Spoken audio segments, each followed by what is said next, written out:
بسم الله الرحمن الرحيم.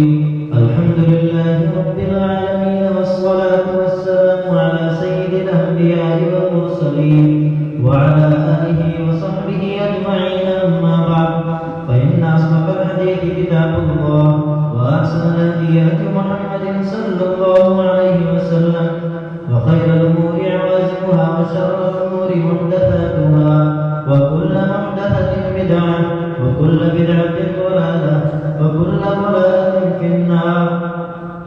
وبسند متصل منا إلى الشيخ الإمام الهمام أبي الحسين مسلم بن الحجاج بن مسلم القشيري رحمه الله تعالى: اللهم انفعنا وارفعنا بعلومهم وعلومكم أجمعين، آمين يا رب العالمين. أنه قال: حدثني أحمد بن يوسف الأزدي قال حدثنا النضر يعني بن محمد اليمامية قال حدثنا عكرمة وهو ابن عمار قال حدثنا إياس بن سلمة عن أبيه رضي الله تعالى عنه وعنهم قال: خرجنا مع رسول الله صلى الله عليه وسلم في غزوة فأصابنا داء حتى أمرنا أن ننحر بعض ظهرنا، فأمر نبي الله صلى الله عليه وسلم فجمعنا مزابلنا فبسطنا له مقطعا، فاجتمع زاد القوم على المقطع. قال: فتطاولت لأحذره كم هو، فحسبته كرملة العنز، ونحن 1400. قال: فأكلنا حتى شبعنا جميعا، ثم حشرنا قربنا. فقال نبي الله صلى الله عليه وسلم: هل من وزن؟ قال: فجاء رجل بدابة فيها نحفة فأفرغها في قدح، فتوضأنا كلنا نغفره دغفقة 1400. قال: ثم جاء بعد 8 فقالوا: هل من طهور؟ فقال رسول الله صلى الله عليه وسلم: فرغ الرزق. بسم الله الرحمن الرحيم. الحمد لله رب العالمين، والعاقبة للمتقين، والصلاة والسلام على سيد الأنبياء محمد المصطفى صلى الله عليه وسلم وعلى آله وصحبه أجمعين. أما بعد، فإن أصدق الحديث كتاب الله، وأحسن الهدي هدي محمد صلى الله عليه وسلم، وخير الأمور عوازمها، وشر الأمور محدثاتها، وكل محدثة بدعة، وكل بدعة ضلالة، وكل ضلالة في النار.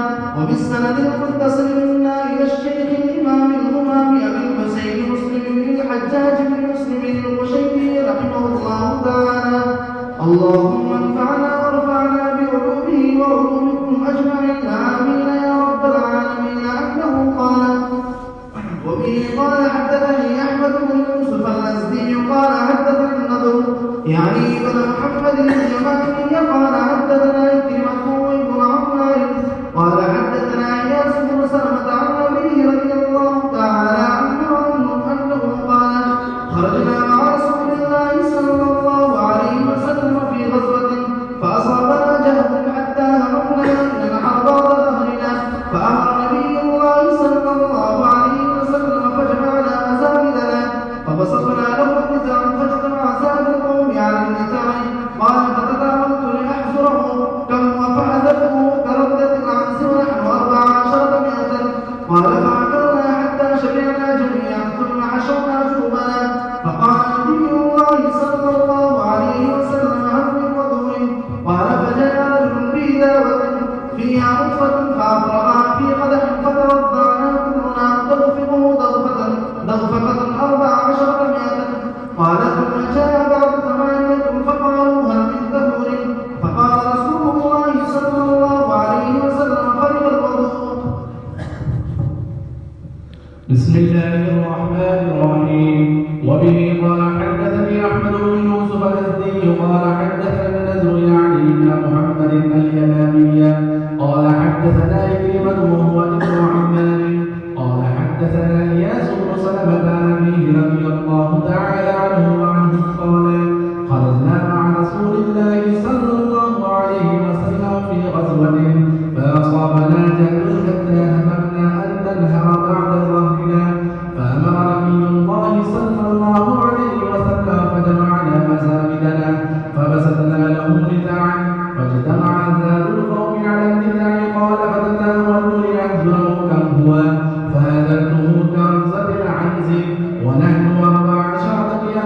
فأكلنا حتى شبعنا جميعا ثم هشرنا جنوبنا فقال نبي الله صلى الله عليه وسلم هل من وضوء؟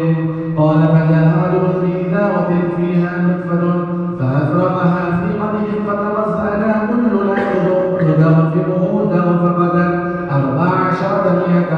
قال ثم جاء بعد 8 فقالوا هل من ظهور؟ فقال رسول الله صلى الله عليه وسلم فرغ الوضوء. بسم الله الرحمن الرحيم. وبه قال حدثني أحمد بن يوسف الأزدي قال حدثنا النذر يعني بن محمد اليمامي قال حدثنا عكرمة بن عمار قال حدثنا إياس بن سلمة عن أبيه رضي الله تعالى عنه أنه قال خرجنا مع رسول الله صلى الله عليه وسلم في غزوة فأصابنا جهل حتى هممنا أن ننحر مع ظهرنا فأمر نبي الله صلى الله عليه وسلم وجمعنا مسافرنا فبسطنا له لطعا واجتمع زاد القوم على اللطع قال فتراولت لأحزره كم هو وحزرته كربضة عن زيت ونحن 14 مئة.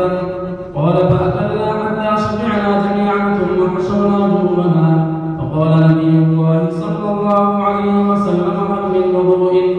قال فجاء رجل بإداوة فيها نطفة فأفرغها في قدح فتوضأنا كلنا ندبره نبقة 14 مئة. قال ثم جاء بعد 8 فقالوا هل من طهور؟ فقال رسول الله صلى الله عليه وسلم فرغ الوضوء.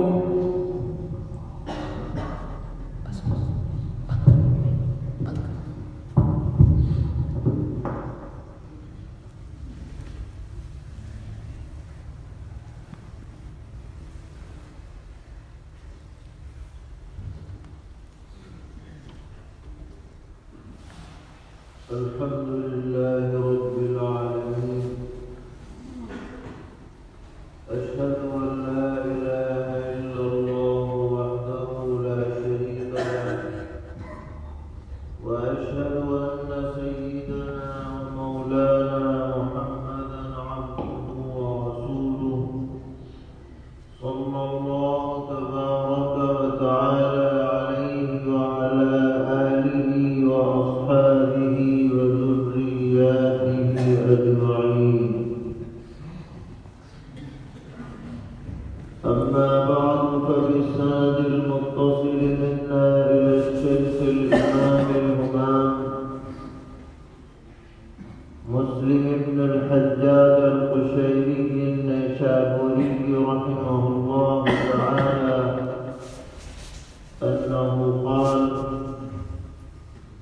حدثني أحمد بن يوسف الأزدي قال حدثنا النضر يعني بن محمد اليمامي قال حدثنا عكرمة وهو ابن عمار قال حدثنا إياس بن سلمة عن أبيه رضي الله تعالى عنه وعنهم قال خرجنا مع رسول الله صلى الله تعالى عليه وسلم في غزوة فأصابنا جهل حتى هممنا أن ننحر بعض ظهرنا فأمر نبي الله صلى الله تعالى عليه وسلم فجمعنا مزابجنا وبسطنا له نطعا فاجتمع زاد القوم على النطع. قال فتطاولت لأحزره كم فحجرته كربضة العنب ونحن 14 مئة. قال فأكلنا حتى شبعنا جميعا ثم حشرنا جنوبنا فقال نبي الله صلى الله تعالى عليه وسلم هل من وضوء؟ قال فجاء رجل بإداوة فيها نطفة فأفرغها في قدح فتوضأنا كلنا ندغفره دغفقة 14 مئة. قال ثم جاء بعد 8 فقال هل من طهور؟ فقالوا هل من طهور؟ فقال رسول الله صلى الله تعالى عليه وسلم فرغ الوضوء.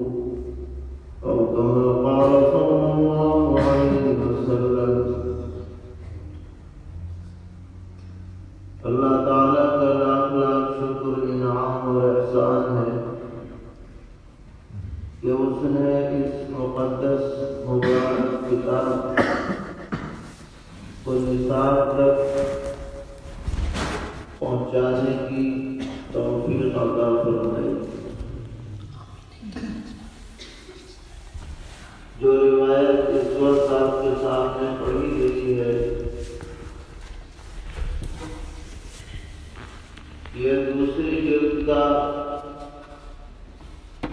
ابتدائی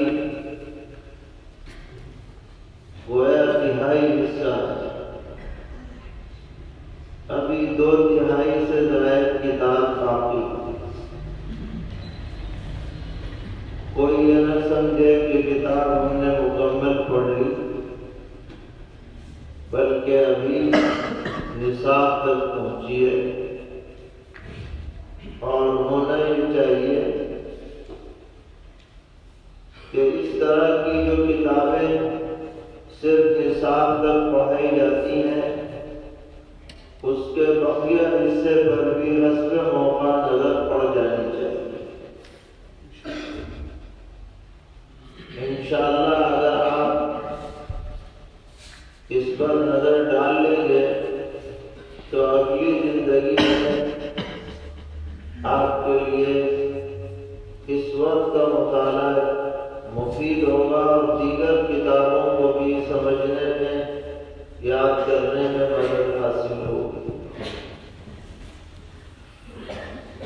یہ کتاب جو مسلم شریف کے نام سے مشہور ہے، آپ جانتے ہیں کہ حدیث کی جو 2 کتابیں دنیا میں سب سے صحیح قرار دی گئی ہیں ان میں سے ایک یہ صحیح مسلم جو حضرت امام مسلم رحمۃ اللہ علیہ نے تقریباً 3 لاکھ روایتوں سے منتخب کر کے 7,500 روایتیں اس کتاب میں جمع فرمائی،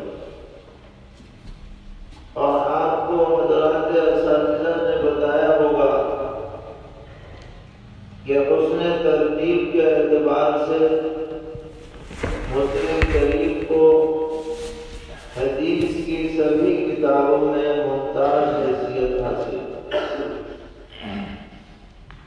بخاری شریف کو تعلیم ابواب کے اعتبار سے، استخراج مسائل کے اعتبار سے اور تفقہ کے اعتبار سے ممتاز مقام حاصل ہے۔ اسی لیے اس میں آپ نے دیکھا ہوگا کہ ایک ہی روایت بہت سی جگہوں پہ آتی ہے، کچھ ٹکڑے کہیں پوری ہے، کہیں مختصر ہے، کہیں کوئی جز ہے، کیونکہ اس سے مسائل کا استنباط کیا جاتا ہے۔ لیکن مسلم شریف کا طرز الگ ہے کہ حضرت نے ایک موضوع کی سبھی روایتیں یکجا کر دی، اسی لیے آپ شروع سے آخر تک آپ پڑھیں تو اس طرح کا تکرار جیسے بخاری شریف میں ہے اس کتاب میں آپ کو نظر نہیں آئے۔ ایک موضوع کی سب کتابیں یکجا، سب روایتیں یکجا کر دی گئی ہیں، یہ اس کتاب کا کیا۔ بہرحال اللہ تعالیٰ نے یہ توفیق عطا فرمائی کہ ہم اس مشغلے میں لگے اور جو نصاب مقرر ہے آج الحمدللہ اس کی تکمیل ہو رہی ہے۔ اللہ تعالیٰ اس سعادت کو ہمارے لیے ذخیرہ آخرت بنائے اور تا زندگی اس مشغلے میں لگے رہنے کی توفیق عطا فرمائے۔ ہم اپنے عزیز طلبہ سے یہ عرض کیا کرتے ہیں کہ آپ یہ نہ سمجھیں کہ دورہ حدیث شریف کی کتاب مکمل ہو گئی تو ہمارا کام مکمل ہو گیا، بلکہ ہمیں یہ چاہیے کہ حدیث سے جو تعلق پیدا ہوا ہے اس سال میں، یہ تعلق زندگی بھر قائم ہے۔ آپ نے دیکھا کہ اس سال سے پہلے جو نصاب ہیں ان میں ایک ہی سال میں کئی فنون کی کتابیں پڑھائی جاتی ہیں، اول سے لے کر کے اور ہفتوں تک مختلف علوم و فنون کی کتابیں ایک سال میں جمع کر دی گئی ہیں۔ شروع میں نحو و صرف ہے، منطق ہے، ادب ہے، بلاغت ہے، پھر فقہ اس کے ساتھ شامل ہوتی ہے، دو ایک کتاب حدیث کی بھی لگ جاتی ہے، اور پھر تفسیر ہے، ترجمہ ہے، عقائد ہے۔ لیکن یہ جو آخری سال ہوتا ہے اس میں 10 کی 10 کتابیں حدیث شریف ہی سے متعلق رکھی جاتی ہے کہ طالب علم صبح اٹھتا ہے تو حدیث کی کتاب کھولتا ہے اور شام کو جب سونے لگتا ہے تو بھی اس کے سامنے حدیث ہی کی کتاب ہوتی ہے۔ اسی لیے اس سال کا نام کیا رکھا گیا؟ دورہ حدیث شریف۔ کہ حدیث شریف کا دورہ ہو رہا ہے، مسلسل ذہن و دماغ پر حدیث شریف کا درس، حدیث شریف کے مباحث، حدیث شریف سے متعلق علوم، اس سے نکلنے والے مسائل، یہی آدمی کے ذہن و دماغ میں مسلسل گردش کرتے رہتے ہیں۔ اور حقیقت یہ ہے کہ جو طالب علم یا جو استاد حدیث کی تعلیم و تعلم میں مشغول رہتا ہے وہ دراصل گویا کہ جناب رسول اللہ صلی اللہ علیہ وسلم کی مجلس مبارکہ کا حاضر باش۔ جب اس کے سامنے حدیث کے الفاظ گزرتے ہیں کہ قال رسول اللہ صلی اللہ علیہ وسلم، سمعت رسول اللہ صلی اللہ علیہ وسلم یقول، رأیت رسول اللہ صلی اللہ علیہ وسلم یفعل، تو ذہن و دماغ میں پیغمبر علیہ السلام کی ذات کا تصور سامنے آ جاتا ہے۔ تو یہ بہت بڑی سعادت ہے جو کسی مومن بندے کو حاصل ہو جائے کہ اس کے ذہن و دماغ میں سرور عالم حضرت محمد مصطفیٰ صلی اللہ علیہ وسلم کی ذات عالی، نقل و حرکت، نشست و برخاست، اقوال و افعال اس کے ذہن میں آ جائے، اس سے بڑی سعادت کی بات اور خوش نہیں ہو سکتی۔ اب یہ جو سعادت حاصل ہوئی، اگر ہمارا رابطہ اور تعلق حدیث کی کتابوں سے اسی طریقے پر برقرار رہا جیسے اب ہے تو انشاءاللہ یہ کیفیت آگے بھی حاصل ہے۔ اور اگر ہم نے کتاب کو بند کر کے رکھ دیا کہ بس اب تو ہم فارغ ہو گئے، کامل ہو گئے، مکمل ہو گئے، اکمل ہو گئے، تو پھر ہماری علمی ترقی رک جائے گی اور جو سعادت ہمیں حاصل ہوئی ہے وہ برقرار نہیں رہ پائے۔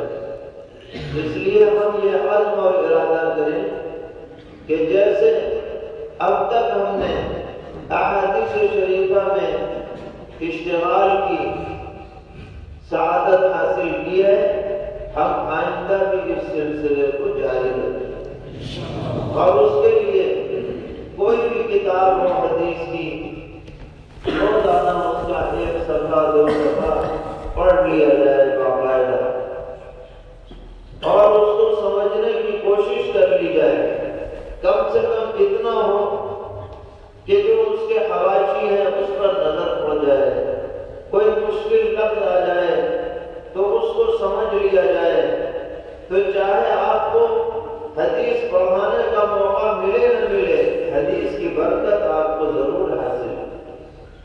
یہ تو آدمی کے بس میں نہیں ہے کہ ہر شخص کو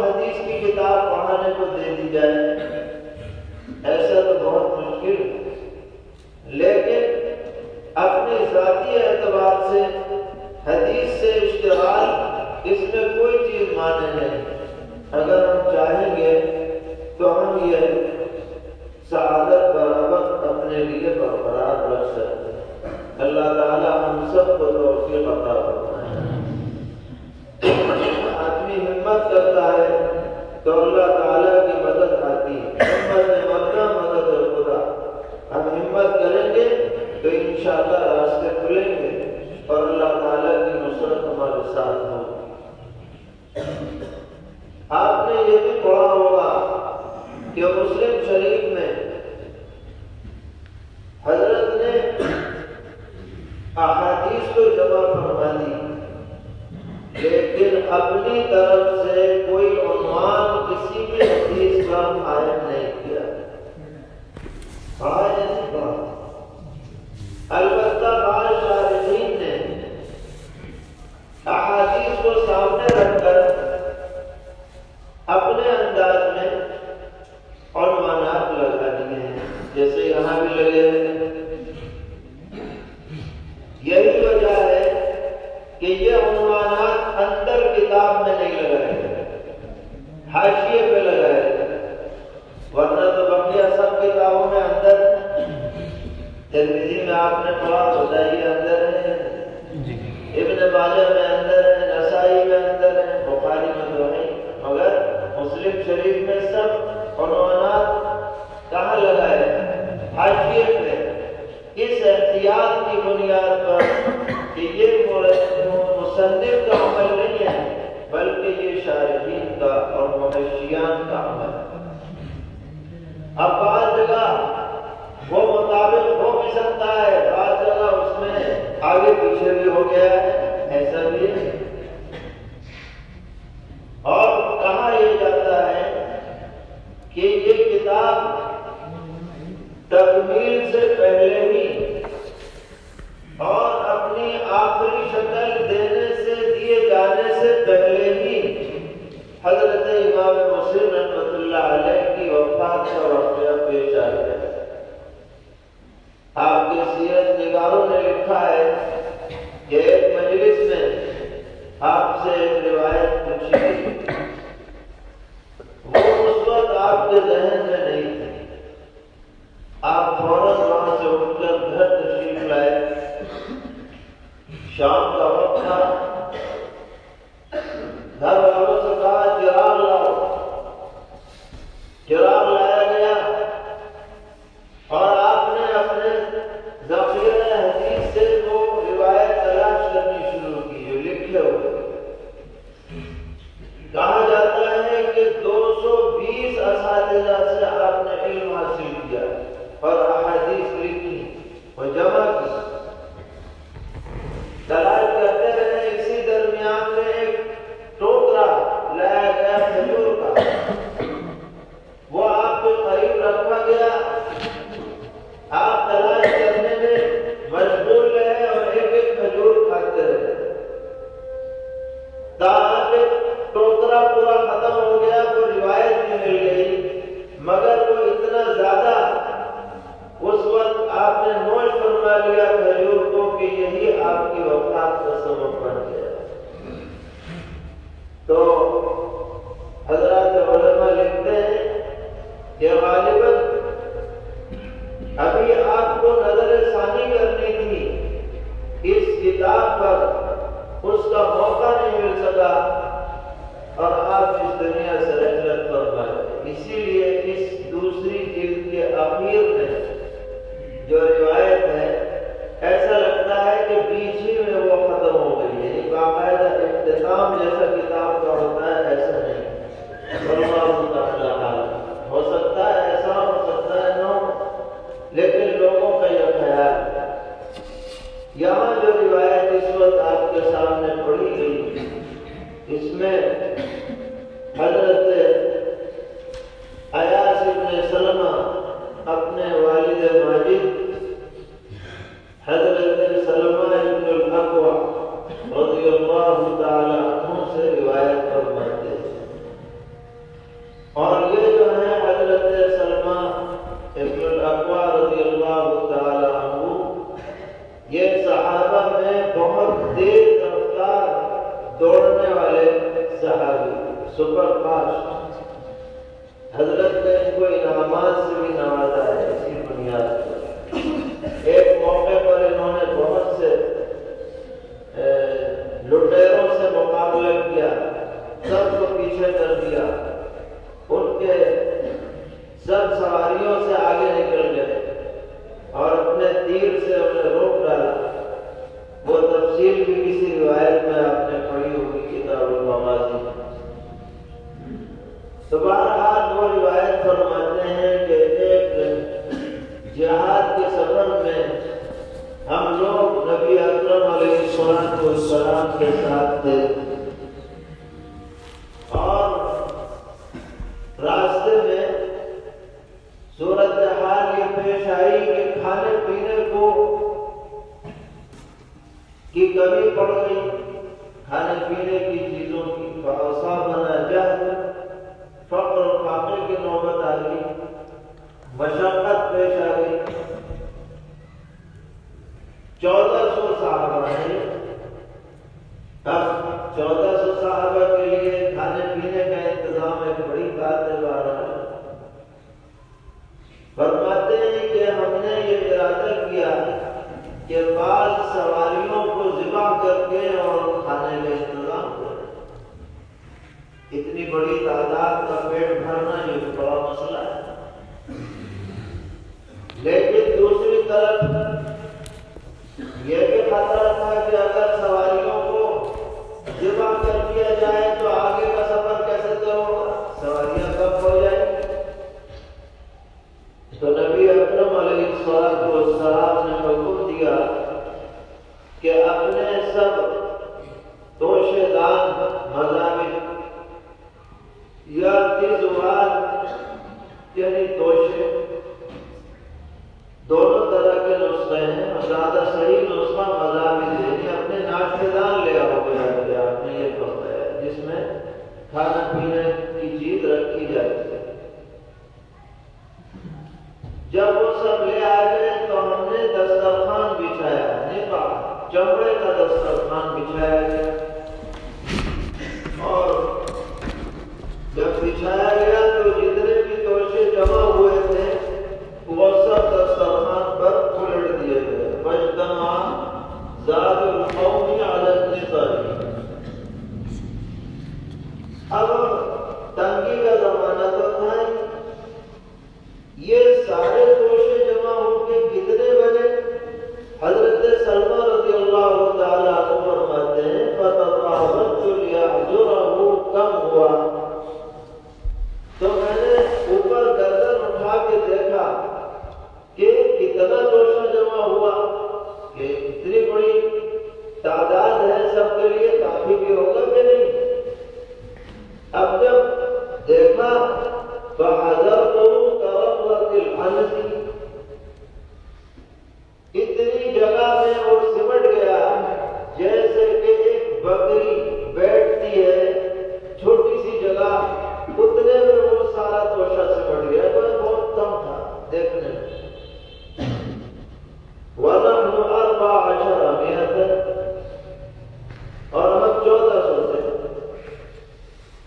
مگر اللہ تعالیٰ کی طرف سے برکت نازل ہوئی، پیغمبر علیہ السلام کی دعا سے، آپ کی برکت سے معجزہ ظاہر ہوا کہ فَأَكَلْنَا حَتَّى شَبِعْنَا جَمِيعًا۔ وہ جو تھوڑا سا توشہ دیکھنے میں لگ رہا تھا، ہم نے کھایا یہاں تک کہ پورا پیٹ ہمارا بھر گیا۔ شَبِعْنَا جَمِيعًا، یہ تو ہوا ہی۔ پھر کیا کیا؟ ثم حشرنا جربنا، یا جربنا دونوں طرح ہے، ہم نے اپنے سارے توشے دان ٹھیلے سب بھر لیے، کھا بھی لیا، پیٹ بھی بھر گیا، اور جو توشے دان تھے ہمارے وہ بھی بھر لیے۔ اس میں اللہ تعالیٰ نے اتنی برکت عطا فرمائی۔ اب کھانا تو کھا لیا، اب کھانے کے بعد ضرورت پڑتی ہے پانی کی، پینے کے لیے بھی اور وضو وغیرہ کے لیے بھی وہاں پانی کی ندارت۔ فقال نبی اللہ صلی اللہ تعالی علیہ وسلم هل من وضوء؟ ارے بھائی کسی کے پاس لوٹنے میں پانی ہے؟ حضرت نے پوچھا وضوء وہ پانی جو وضو کے لیے استعمال کیا جائے واو کے ضبط کے ساتھ، اور اگر واو کے پیش کے ساتھ ہے تو فعل وضو کے لیے استعمال ہوتا ہے، ضرب کے لیے نہیں۔ چنانچہ قال فجاء رجل بإدابة فيها نطفة، ایک آدمی ایک چھاگل لے کے آیا جس میں بہت تھوڑا سا پانی تھا، نطفة کا مطلب بہت تھوڑا قلیل، فأقرأها في قدحه، وہ تھوڑا سا پانی ایک پیالے میں اس نے اونڈیل دیا۔ اب یہاں پر روایت مختصر ہے، سرور عالم صلی اللہ تعالی علیہ وسلم نے اس پیالے کے اندر اپنی انگلیاں مبارک ڈال دی، اور اس کی وجہ سے اللہ تعالیٰ نے اتنی برکت عطا فرمائی اس پانی میں کہ فتوضأنا كلنا ندفقه دفقة، ہم نے اس تھوڑے سے پانی سے سب کے سب نے خوب اچھی طرح وضو کر لیا۔ ندفقه دفقة کا مطلب ہے کہ خوب اچھی طرح بغیر کسی کمی تنگی کے ہم نے پانی استعمال کیا۔ تو ظاہر ہے کہ جو وضو کیا ہوگا تو جس کو پیاس لگ رہی ہوگی پیا بھی ہوگا، خوب سے آرام ہو گئے، اور 1400 آدمی تھے، کھانے سے بھی فارغ ہو گئے، پانی سے بھی فارغ ہو گئے۔ اس کے بعد جب یہ سب کام مکمل ہو گیا تو بعد میں 8 آدمی رہ گئے، ان کو یہ پانی نہیں ملا، کسی وجہ سے کہیں چلے گئے ہوں۔ وہ آئے اور انہوں نے لوگوں سے پوچھا هل من طهور، ارے بھائی کچھ ہے پانی وانی پاکی کے لیے؟ فقال رسول اللہ صلی اللہ علیہ وسلم فرغ الوضوء، نبی اکرم علیہ السلام نے آواز سنی تو فرمایا اب تو بھائی وضو کا پانی نمٹ گیا، اب باقی نہیں۔ اللہ تعالیٰ کی طرف سے جو برکت جن لوگوں کے لیے ظاہر ہونی تھی وہ ہو گئی، اب بچا نہیں۔ تو اس روایت سے پیغمبر علیہ السلام کے 2 معجزات ظاہر ہوئے، ایک کھانے کی برکت، ایک پانی کی برکت۔ اور علماء لکھتے ہیں کہ دنیا میں سب سے افضل ترین پانی وہ ہے جو پیغمبر علیہ السلام کی مبارک انگلیوں سے نکلا ہے، سب سے زیادہ بابرکت۔ تو یہ معجزات ظاہر ہوئے، یہ بطور خرق عادت جو چیز نبی کے ہاتھ پر ظاہر ہو اس کو معجزہ کہا جاتا ہے۔ اور یہ بات بھی سمجھنے کی ہے کہ اس معجزے کو دکھلانے میں، ظاہر کرنے میں نبی کی اپنی کسی طاقت کا دخل نہیں ہوتا ہے، اور نبی جب چاہے ایسی کوئی علامت دکھلا دے، یہ نبی کے اختیار میں بھی نہیں ہوتا ہے، یہ تو صرف اللہ تبارک و تعالی اپنی قدرت ظاہر فرماتے ہیں تاکہ لوگوں کے سامنے ایک دلیل آ جائے کہ یہ نبی یہ برحق ہے، اللہ تعالیٰ کی مدد اور نصرت غیبی طور پر ان کے ساتھ۔ تو یہ جملہ معجزات میں سے ہے جو حضرات صحابہ کرام رضی اللہ تعالی عنہم نے اپنی آنکھوں سے دیکھے، اور ہم تک ان معجزات کو منتقل فرمایا جس سے ہمارے ایمان میں بھی اور قوت اور استحکام پیدا ہوتا ہے۔ علاوہ عظیم اس پورے واقعے سے ایک بات اور سامنے آئی کہ جب تنگی کا ماحول ہو تو لوگوں کو ایک دوسرے کے ساتھ ہمدردی اور مواسات کا معاملہ کرنا چاہیے۔ خود غرضی نہیں ہونی چاہیے کہ بس ہمارا پیٹ بھر جائے، ہماری پیاس بجھ جائے، بلکہ مجموعی طور پر پورے معاشرے کی بھلائی کے لیے فکر مندی ہونی چاہیے۔ جیسا کہ پیغمبر علیہ السلام نے فرمایا، سب اپنے توشیدان لے آؤ، سب کو یکجا کیا اور پھر دعا فرمائی، سب کے لیے خیر برکت کا معاملہ ہوا۔ اسی طرح یہ بھی لکھا ہے حضرت امام نووی رحمۃ اللہ علیہ نے کہ اس روایت سے یہ بھی ثابت ہوا کہ ایسے موقع پر اگر کئی لوگ اپنا کھانا اور ناشتہ دان لے آئے اور ایک دسترخوان پر بیٹھ کر کے کھائے تو کوئی کم کھائے یا زیادہ کھائے اسے سود میں داخل نہیں مانا جائے گا، کیونکہ ہر ایک کی طرف سے سب کو کھانے کی اجازت الگ اطلاق دے دی گئی۔ کوئی یہ گنتا نہیں ہے بیٹھ کر کے کہ بھائی کس نے کتنے لقمے لیے، کس نے کیا لیا کیا نہیں لیا، بلکہ یہ دلی طور پر مطلقاً اجازت ہوتی ہے۔ البتہ آداب میں سے ہے یہ بات، جیسا کہ آپ نے دیگر کتابوں میں بھی حدیث پڑھی ہوگی کہ جب ایک طباخ میں کئی لوگ ایک طرح کی چیز کھا رہے ہیں تو بغیر اجازت کے کوئی آدمی دوسروں سے زیادہ ایک بار میں نہ اٹھائے۔ مثلاً لوگ تو ایک ایک کھجور ایک بار میں لے رہے، آپ نے مٹھی بھری یا دو لے لی تاکہ مجھے زیادہ مل جائے، تو نبی اکرم علیہ السلام نے اس سے منع فرمایا، کیونکہ اس سے دوسرے کی دل شکنی ہوتی ہے اور خود تمہارے لیے لوگوں کی نظر میں اچھا خیال نہیں پیدا ہوتا ہے کہ بھائی بڑا ندیدہ آدمی، بڑا حویث والا آدمی ہے۔ تو یہاں پر ایسی صورتحال کچھ نہیں جہاں سب کی طرف سے سب کو اجازت تھی، کسی نے کم لیا ہو زیادہ لیا ہو کسی کو کوئی اعتراض نہیں، تو یہ بھی نصیحت اس سے ملتی ہے۔ اور ویسے بھی اسلامی اخوت کا تقاضا یہ ہے کہ مشکل حالات کو سب مل جل کر کے جھیلنے کی اور انگیز کرنے کی کوشش کریں، یہی اسلامی تعلیم۔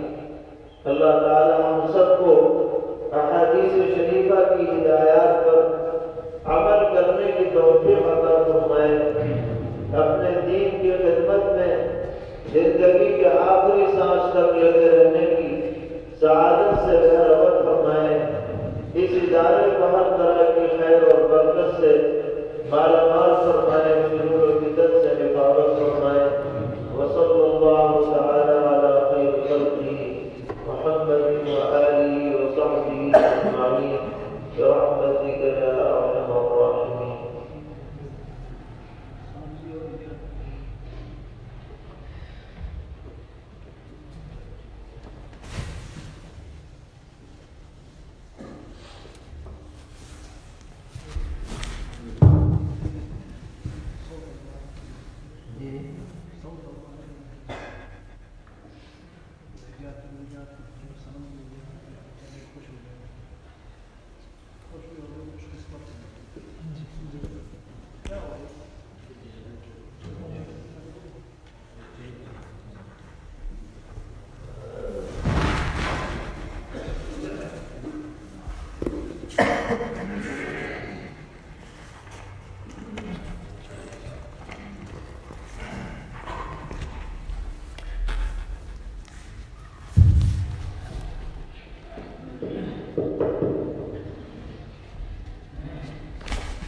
ہم لوگ جب دورہ حدیث شریف پڑھتے تھے دیوبند میں تو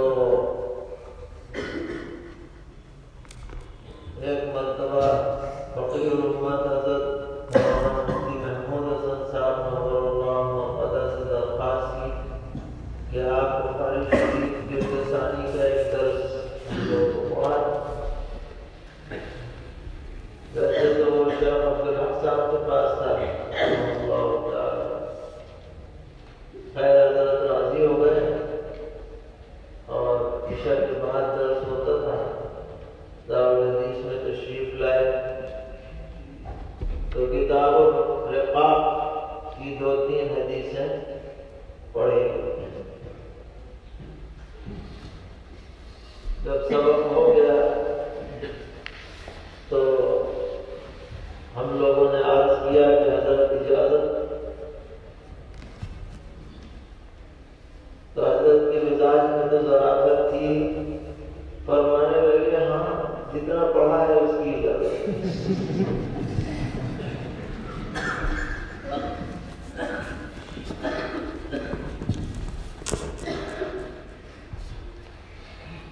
خیر یہ کتاب ہم نے جلد اول حضرت استاد حضرت مولانا احمد اللہ صاحب محدث دارالعلوم دیوبند سے پڑھی، اور جلد ثانی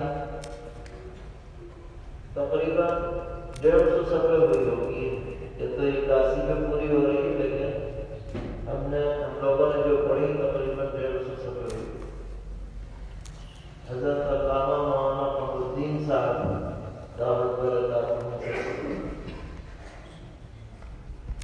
اور یہ حضرات شاگرد ہیں حضرت علامہ ابراہیم بلیاوی رحمۃ اللہ علیہ، دونوں حضرات نے مسلم شریف حضرت علامہ سے پڑھی، اور حضرت علامہ ابراہیم بلیاوی رحمۃ اللہ علیہ حضرت شیخ الاسلام رحمۃ اللہ علیہ کے اہم شاگردوں میں۔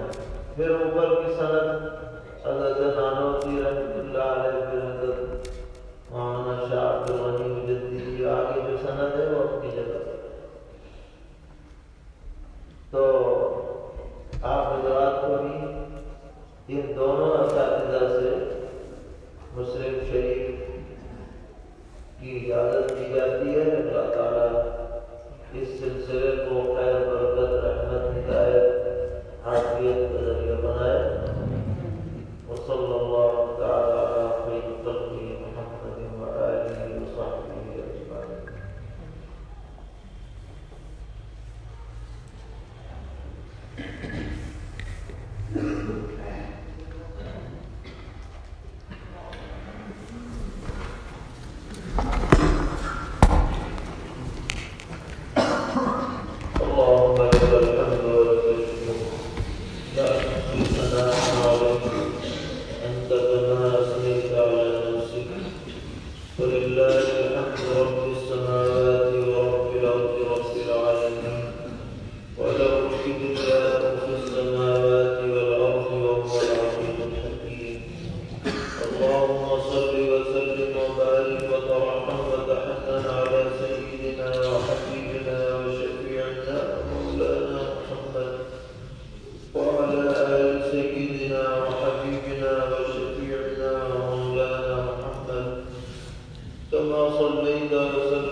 برحمتك يا أكرم الأكرمين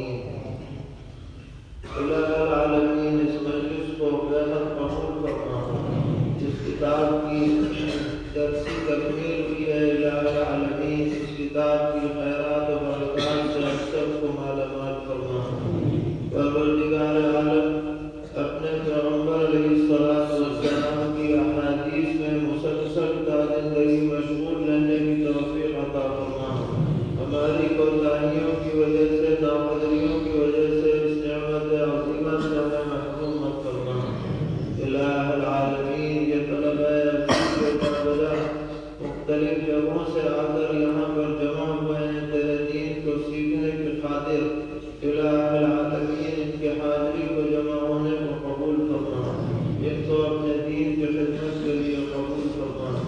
الہ العالمین جو علم عمر میں عمل میں برکتیں عطا فرما، دارین کی عافیت نصیب فرما، تمام دینی اداروں کی حفاظت فرما، جماعت و تنظیموں کی حفاظت فرما، اس سے وابستہ افراد کی حفاظت فرما۔ ہمارے جو اساتذہ بزرگ اس دنیا سے رخصت ہو چکے ان سب کے لیے رفع درجات کے فیصلے فرما، جو موجود ہیں ان کی عمروں میں برکتیں عطا فرما۔ الہ العالمین جو بیمار ہیں ان کو شفاء کاملہ عاجلہ مستقبلہ نصیب فرما۔ الہ العالمین بے گھروں کو بے سہاروں کو سہارا، بے روزگاروں کو حلال طیب پاکیزہ روزی نصیب فرما۔ جو بھی خیر کی باتیں پیغمبر علیہ السلام نے آپ سے مانگی ہے وہ سب ہمیں بھی نصیب فرما، جن شرور سے پناہ چاہیے ان سب سے ہمیں بھی پناہ نصیب فرما۔ وصلی اللہ تعالی علی خیر خلقہ محمد وآلہ وصحبہ۔ Thanks for watching. Don't forget to like, comment, share and subscribe to Al Wahid channel.